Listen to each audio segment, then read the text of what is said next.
Oman BNP নেজুয়া আঞ্চলিক কমিটির উদ্যোগে সাংগঠনিক আলোচনা সভা অনুষ্ঠিত। ওমানের নেজুয়া এলাকায় বাংলাদেশ জাতীয়তাবাদী দল বিএনপি নেজুয়া আঞ্চলিক কমিটি গঠন উপলক্ষে এক আলোচনা সভা ও মতবিনিময় অনুষ্ঠিত হয়েছে। ওমানে বাংলাদেশি মালিকানাধীন গালফ এক্সচেঞ্জ দিচ্ছে সেরা রেট। দেশে প্রিয়জনের কাছে টাকা পাঠাতে আজই যোগাযোগ করুন আপনার নিকটস্থ গালফ এক্সচেঞ্জে। গালফ এক্সচেঞ্জ, বাংলাদেশিদের প্রিয় এক্সচেঞ্জ।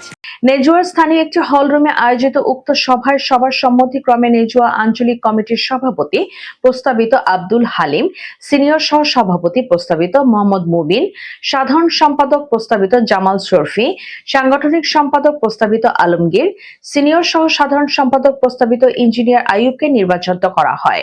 উক্ত আলোচনা সভায় আঞ্চলিক কমিটির অধীনস্থ বিভিন্ন শাখা কমিটির নেতৃবৃন্দ নেতাকর্মীরা উপস্থিত ছিলেন।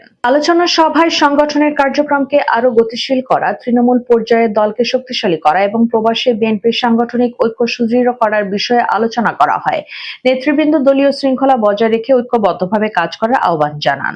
সভা শেষে আগামী দিনের কর্মপরিকল্পনা নিয়ে আশাবাদ ব্যক্ত করেন উপস্থিত নেতারা এবং নেজুয়া অঞ্চলে বিএনপির সাংগঠনিক কার্যক্রম আরো জোরদার করার প্রত্যয় ব্যক্ত করা হয়।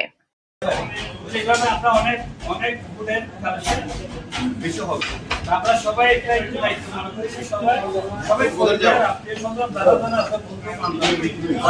যাদের নম্বর আছে